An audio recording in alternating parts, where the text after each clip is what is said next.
afternoon, everyone. It is Friday, January 20th, and this is the Senate Government Operations Committee. And we are starting a little late because we had the pleasure of listening to the governor's budget address in a joint assembly, and now we're going to get going. And we only have one witness this afternoon because of the uncertainty about how things were going to go and the weather. I'm pointing to the window. So thank you for coming, and we'll just go around and introduce ourselves, and then you can introduce yourself. And basically, we just want to know who you are, what you do, and your organization, what your organization does, and why it's relevant to our work as the Government Operations Committee. And then if you have any legislative priorities you want to share with us, and then we can have a little conversation. So as you know, I'm Senator Ruth Hardy. Nice to see you. And Olivia Parker, Committee Assistant. Rebecca White, Windsor. Bob Norris, Franklin. Ann Watson, Washington. Allison Clarkson, Windsor District. Just in time. Levski, Shannon Central. Hi, Saul. Hello, Senator. Take it away. Well, Madam Chair and members of the committee, for the record, my name is Paul Burns. I'm the Executive Director of VPIRG, the Vermont Public Interest Research Group. And it is a pleasure to be here. As you noted, it's my first time testifying this year and in front of this committee, but I have been in this room, in this witness chair, many times over the years. This is my 23rd legislative session with VPIRG. And I started with PIRGs a little bit before that in New York, and then spent 8 years as a staff attorney and director of the toxics program for Massberg in Boston before coming up here. So, as we say, it was when dinosaurs roamed the earth when I started my work for the PIRGs. But here, again, a lot of experience, but for those of you who may not know, VPIRG as an organization is the largest consumer and environmental organization in the state, nonprofit. We have more than 20,000 members across the state, and we gather those members primarily through our summer outreach program, where folks go door to door, knocking on doors, talking to people at their homes and in communities. And we do that in communities throughout the state, so that we have members in every single legislative district, certainly every Senate district, but also every House district in the state. That is part of our commitment, I think, to democracy, to this idea that we should still have direct face-to-face communication with people whenever we can. You're here. and it really is part of the culture of the organization, and certainly how most Vermonters know VPIRG and how they have direct interaction with us. And it's a bit of a rite of passage for the summer, I guess, when a VPIRG canvasser knocks on their door for many folks. And that was my first job out of college, was knocking on doors for the New York PIRG. So you really can make a career out of this if you want to. Well, it genuinely has been an honor and privilege to be speaking before this committee and a number of others in the legislature over those years. We do work on a broad range of issues. So all sorts of things that might fall under the umbrella of democracy for us, and I'll talk more about those obviously shortly, but you would know my colleagues who work on clean energy and climate issues, healthcare, consumer protection, justice issues, toxics and automobile and all sorts of environmental causes as well. So it's a pretty broad range of issues that we work on organizationally. And again, most of our support comes from private contributions from those members who make contributions at the door, sometimes larger contributions throughout the year. And we do have some support from private foundations as well, that for about 25 or 30% of the organization's budget. But most of it comes from regular Vermonters. And I think it's fair to say nobody works harder for those contributions than we do when we are sending 70 or 80 canvassers out every night between basically May 1st and toward the end of August. So some of you know about that work very well. Let me speak to our democracy work, and I would say that our belief is, and former Secretary Kondos used to say this a lot, and we kind of I don't know who said it first, but we strongly believe this idea that our democracy does work best when everybody participates. So we want to get as close as possible to full participation in the process. And to us, that means getting as many people as possible to vote, to exercise that critically important right to vote, and also to ensure that our races are as inclusive as possible in terms of the candidates who feel that they can run and participate in the elections process. And so it's all sides of this, and that our decisions, the decisions that you all make on what issues to take up, to prioritize, and to pass, should ideally be based on the merits of those ideas and how they strike a chord with Vermonters, with your constituents. And you know, it should be not just about those who have the biggest wallet, who have the loudest voice. I think it was in 1997 in his inaugural address here that Governor Dean spoke of money in politics, the challenge and difficulty of money in politics. And I think I'm paraphrasing. He said, if you think money doesn't matter in the process of how decisions are made, you're kidding yourself. And he didn't say, we're not talking about bags of money and then votes being exchanged for that, but it was more the influence that can be gained by somebody who gives you $1,000. How prompt are you at returning that phone call versus somebody who's never given you a dime whose name you may not recognize? We are all human beings, and I used to liken it to being in the cafeteria. And if one day somebody's in line ahead of me and says, look, I got today, you get me next time. Well, I feel like I want to pay for their lunch the next time. You know, I mean, it just is a certain payback or fairness is kind of how I think most reasonable people live their lives. And, you know, yeah, okay, I'll get you next time. You're not going to give a check to somebody else if you're an elected official, but what can you give them? You give them your ear, at least. And I don't think that's unreasonable. I don't think it's corrupt. It's kind of how the process is designed to work. And that itself is not always in the best interests of most Vermonters, because most Vermonters could never imagine a contribution to a candidate. You know, it's only a tiny percentage. I'm not exactly sure what the percentage is in Vermont, but I've heard like 2% of Americans make campaign contributions of any size. My guess is that actually it may tick up a bit because of the way people can contribute now and making online contributions, and certain candidates say, hey, give me $3. You know, that is more conceivable. When it was, you know, almost, if you're not going to give me $50, what's the point kind of thing, and you got to mail it in, or so, you know, actual checks. And Yes. it wasn't tax deductible.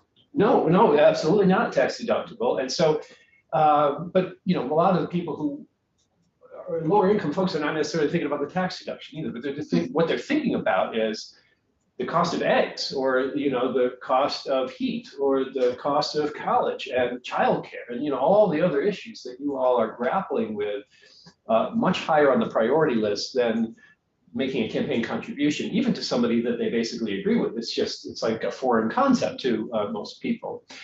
And so good on you all for recognizing that those interests still matter, but there are certain policies that can be considered and passed that help to level the playing field, at least, to recognize that that's a real issue, the influence of money in the political process. And so, again, we are thinking organizationally about the influence of money and the ways that we can remove any unnecessary barriers to participation. And so we organizationally have been involved in things like the really landmark campaign finance law that was passed in '97 and then went through the court system, as some of you may recall. Ultimately, there was oral argument in front of the US Supreme Court in 2006, bless you, that struck down some of Vermont's law. And I had the honor of being present for that oral argument in front of the Supreme Court. It's the only time I've ever been there. I encourage you, if you haven't ever done it, it's an interesting thing to see. Even when your state law is being criticized by the majority, it's democracy, and it's a fascinating thing to see that work. I'll tell you stories about it another time. But that law still produced through its public financing mechanism, the first statewide candidate ever elected in the United States with public financing. It happened to be Doug Racine, who ran for lieutenant governor in 2000 and was elected with that public financing system. We have also worked on all sorts of policies and laws that have helped to, again, remove unnecessary barriers. So election day registration, also known as same day voter registration or automatic registration. We've worked on ethics legislation, lobbyist disclosure laws, 17-year-old voting for those who are 18 on election day, universal vote by mail, vote curing. All of these and more are things that I'm testifying about here and over in the House side, and we have worked to engage our members and oftentimes coalition partners in these efforts. So vote by mail was interesting, where you had disability rights folks who were participating in that, and AARP and ACLU and all sorts of acronym organizations who found that they had an interest in that case initially making sure that people could vote safely. But also what we found from our members is that people really appreciated the opportunity to have a ballot in their home where they could give full consideration to the issues there on the ballot and sit around the kitchen table and really think about it and maybe do some research. And I think more people are doing that when they get those ballots mailed to them beforehand. And obviously, it has resulted in some increase in participation as well in the process. And the ballot curing was, of course, another important aspect of that, because you never want somebody to go through all of the effort to participate in the process, fill out the ballot, send it in, and then a minor issue prevent that ballot from even being considered. Just struck us as nuts. So unfortunately, you all, most of you changed, you fixed it, and it was really great. And then hundreds of people were the benefits, beneficiaries of that. So again, a fairly broad range of issues that you might consider under the broad umbrella of democracy. Yes. Excuse me just a second. Or do you have anything? Okay, sorry. That's okay. Here's one, you can have this one, Allison. Sorry, apologies. Senator White, did you have a question? I did have a question. And it was about under your democracy proposal. I know we got in our mailboxes your points, and I'm wondering if BPERC has a position on, and if I should wait to ask questions till the end, I also can. Well, why don't you let Paul finish with his priorities and then, yeah. We have well, so that's just kind of laying the context. In terms of moving forward, there are two main priorities I think that we would have that may come before your committee. One is about ranked choice voting. Yeah. And ranked choice voting, of course, gives voters the power to rank candidates in order of preference. In winner-take-all elections, for instance, if you were voting for governor here and you had the capacity to use ranked choice voting, you would rank those candidates in order of preference. And if nobody got 50% in the first counting of those ballots, the candidate who got the fewest votes would be eliminated, and the second choice of anybody who voted for that person would be counted. And you would do that until a candidate was identified who had received 50%, a majority of support. In the case of the presidential primary, which is really the focus of the legislation that we're supporting this year, the question is really just who could qualify for delegates. And so it's not a winner take all. Of course, the Democrats and Republicans do it differently, and it is their right to decide how they will structure their primary process. But we still believe that it is important to have a process that would allow voters to rank those candidates. And here's one interesting reason why in the presidential primary, because by the time our primary happens in March, it's not unusual that candidates who were involved at the beginning of the presidential primary are no longer in the race at that time. And as you know, you all know how that process works. And after, well, I don't know which states will actually go first in 2024. I guess that's under some dispute right now, but it's entirely possible that candidates will have dropped out of the system. And in Vermont, we have traditionally had thousands of people whose voices then and votes didn't matter, because they voted for somebody who had already dropped out. Well, if we had ranked choice voting and somebody had dropped out and received the fewest, therefore, votes on primary day, then their votes would go to their second choice, on that. And I just think the idea of count every vote when it comes to the presidential primary process is pretty compelling to me. And why not do it? In fact, a number of states, including states in the South, have used this for military personnel who are serving overseas in the past, because again, they're getting their ballots in sooner and they don't want to be shut out of the process should their candidate have dropped out already. So it is an idea, and it's also been used in a handful of states already, including states that you might think of as traditionally blue or traditionally red. And Utah is an example that is using this now. Alaska is another one that's been in the news recently. Yes, sir. How many states use the ranked choice model or instant runoff model for our military members who are overseas?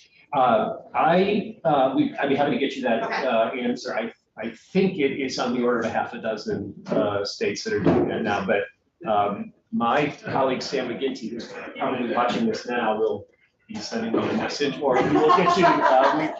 We will get you this information. I may have a text message waiting for me. I'm not. He has the details a little bit better than I do, and would be here, but because this was uncertain, I decided to have Sam. And we will certainly have you back Yeah. when we take this bill up, which will probably come out next week. So Look forward to that. yeah, Certainly. so we can get into the details and the questions then. That sounds great. Yeah. That sounds great, but that's the idea, and I would just say, in the broad context there, we believe that it does make good sense to begin with a focus on the presidential primary for several reasons. But one is, there's no question about the legality of that. A number of states do it. There's no constitutional issue, either state or federal. Clearly, states can use this system, and it is something that where it's the only thing on the ballot. You have to request which party that you want for the presidential primary ballot. There's nothing else on it, so there's no confusion for voters. Am I using ranked choice for this and not for this? We could one day get to a point where you're using it for some races on a ballot and not others, and that would take a little more public education. But this is a great opportunity, in my opinion, to kind of pilot the process, allow everybody in the state to participate at the same time, and have the least opportunity for confusion for clerks and for voters, I think. So that's the idea for ranked choice, and it is being used in Burlington for all city council races now. The voters in Burlington passed that by a 64% in support for that in 2021. So it'll be used this coming March on town meeting day for the first time in all city council races. It was used in a special election in December. It went very well in Burlington. The other issue that I think may come before you is one dealing with the question of money in politics, and specifically looking at corporate contributions to candidates. 22 states in the federal government prohibit direct corporate contributions to candidates running for office. And most of those have had that policy in place for 100 years or more. Teddy Roosevelt, great quotes from him about railing against the power and influence of the robber barons and the corporate folks at that time. I mean, you could take it, still applies, I guess. I just put it that way. There's nothing radical about this. Again, to be the 23rd state to enact this kind of legislation won't get us any awards for democracy, but I do think it makes sense. I think it's what most people expect. And we don't believe that corporations are people, despite some things that the Supreme Court have kind of suggested. We already passed this. Senate has passed it 3 times. Senator the House has not yet taken the opportunity to pass it all the way through. So yes, this would be a repeat performance for the Senate to take up this issue. The flip side of prohibiting corporate contributions to candidates would be looking again at our public financing system, which, while it worked in 2000, has problems today, both in terms of the amount of money that a candidate receives if qualifying for public financing, and the date at which the candidate could begin their race, which is in mid-February of the election year. At the time this was passed, that made sense, but today that could put you 6 months or even a year behind a competing candidate who is using private funds. And so I think there are changes that could be made there. So we have suggested or supported the idea that the Secretary of State's office could look at alternatives for public financing that could improve our program, including a program called Democracy Dollars, and Seattle, which is an interesting way of allowing citizens to make their own decisions about where public financing support would go. Senator Clarkson. So as you know, because you've worked on these things, we looked at this at beefing up our public financing, which I think many of us would like to do. The price tag is substantial to include all reps, all senators, all statewide, all electeds. And yet it would do exactly what you say.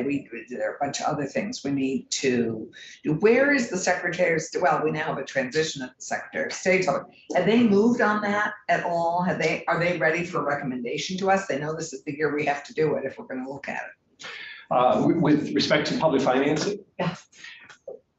I think I should let the Secretary of State answer that question. I have not received any. That's right. This is We why didn't ask for a report. We didn't ask for you did in the legislation that never got through the House. correct. Right. So that's why. So I don't think, I really believe it is worthy and would require some study, to figure out what is the cost, what offices should it apply to, and how best might we structure that kind of a program. There really are very legitimate questions about that that I don't have the answers to. Let me put it that way. We have templates, we have examples, we have models that are out there that I think are very worthwhile. But what shouldn't continue to be the case, I think, is that we have a public financing system in name only that isn't real any longer. That seems like something that deserves. And none of the even most obvious people take advantage of it. Yeah, no, anymore. that's right. So those would be a couple of areas that we would be interested in, and obviously there may be others as we consider the broad range of issues that may come before you. We'd always be happy to look into it or to offer whatever thoughts or ideas or connections that we might have. Great, well, thank you. Are there other questions for Paul? Did you have any questions, Senator White? Yes, it was about the democracy section of your platform. Yes. And do you have any, or you did mention having a national or state holiday on voting day, and I'm wondering if you have a position on either time off or a day off. We have in the past supported a position of certain time off in the day so that every working Vermonter would have, I think it was 2 hours during the time where voting is open. We have not taken a position on the holiday. Technically, we could. It is interesting as we move more toward voting by mail and more and more people participating in that the need, I think it is fair to say the need for a holiday is reduced, the more people who are using vote by mail. However, you just don't want a position where somebody who's working can't participate or, so I think it's a voter education thing and all the rest. If we are sending ballots out to folks just to make sure that they take the time and opportunity to vote early if we don't have a holiday. Thank you. Senator Clarkson. So another thing we worked closely on in the last couple of years is the ethics code. And I don't hear you talking about the next steps in the ethics code. Yes, well, I have, you may recall, Senator, so we have been involved from the early days of ethics, and we have been pretty consistent in our belief that it makes sense for Vermont to have a code of ethics, a thoughtful code of ethics that applies as broadly as possible to government officials. And that there should be a body empowered to investigate and enforce a code of ethics to the greatest degree possible. We do run into challenges, as you know, as well as anybody here, particularly when we talk about the different branches of government and the legislature and who is empowered to enforce anything against legislators and so forth. But I do think there have been problems where as a state, we have adopted a policy to create an ethics commission and then kind of pat ourselves on the back as though the problem is solved. And when you don't really have a place where a problem might truly be investigated or enforced, or where there shouldn't really be a strong public expectation that that kind of action will follow the filing of a complaint, then I do think we run the risk of creating a fig leaf to guard against a problem that may be there, and we haven't solved it yet. So yes. Right, and given your I mean, I'm just surprised you aren't interested in that this year, in adding enforcement, in adding the municipalities, for example, because most of the complaints that have come in have been about municipal employees who don't have any, there's nothing. Yes. And we do have our mechanisms of enforcement in the legislature. You're right, elsewhere, but I guess I'm just sort of surprised that you don't have a follow-up on all that. Or did you just give To be up? honest, well, I have ethics written down here, Senator, but it has been less than fruitful use of my time to try to get what I think we need in that area. So I have not given up. I still want to do that, but honestly, it is a question of how to prioritize our time and your time on that, and that's the honest answer. Senator Kowalski. In the vein of ethics and campaign finances, I think one of the things I've certainly noticed and heard from constituents is that there's no real enforcement mechanism in the campaign finance reporting either. I wonder if you have thoughts. Yeah, that is an interesting question, and it is essentially true, right? So it is the Attorney General's responsibility to enforce any questions of campaign finance violations. The Secretary of State's office may take note of it, may receive a complaint, but their action is to send it over to the Attorney General's office.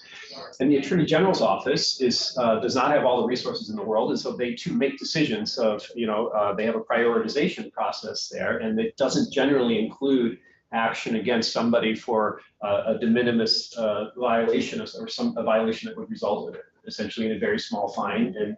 And so there isn't rigorous enforcement, either identification of violations, because it's nobody's job at the state to do that, to identify violations, nor to actually enforce violations that have been identified.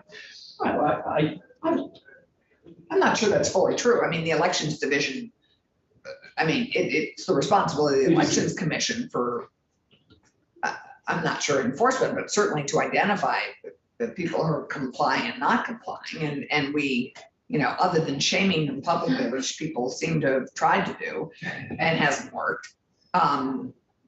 Well, may I restate, Senator, because you're right that it is the Attorney General's responsibility to enforce our laws. Broadly considered. Our Elections Divisions too, to help identify. But they don't. The Elections Division in the Secretary of State's office, they do not view it as their responsibility to try to figure out who has filed on time and who has not. For instance, just as an example, and you are required to file on time. Yes. They don't view it as their job to figure that out or to publish it. So it is our job, or it is your opponent's job, or it falls to it's almost like a private right of identification there, and you can bring that notice to the Secretary of State's office or to the Attorney General's office. And while it is the Attorney General's office responsibility to make decisions on when to enforce or when to take action, I'm just saying in most cases they won't take legal action for most violations because they are so small that it wouldn't make sense. They would argue it wouldn't make sense to use their legal staff time on a lot of those things. Right. It's not going to result in a fairly large fine or be an example for others to see. No, it just sticks in all of our craws for those of us who comply with the law to have so many flaunt it. Well, and that is enraging, and it's All right. So just one bit I would add to that, which is there are other ways to go without it being a criminal case.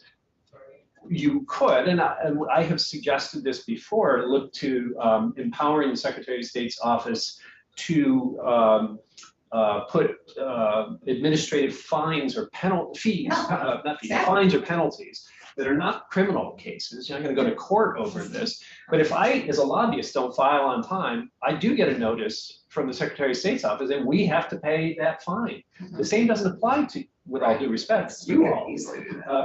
They don't take that action and don't have the authority, as I understand it, to take that action against candidates for office who fail to file, for instance. And so I do think there's an opportunity there, and it could still be at the discretion of the Secretary of State, frankly. Do they have the staff time to do that investigation and so forth? But to empower them to issue fines, as many of our agencies are empowered to do, seems like it makes sense to me. Yeah, they need money too.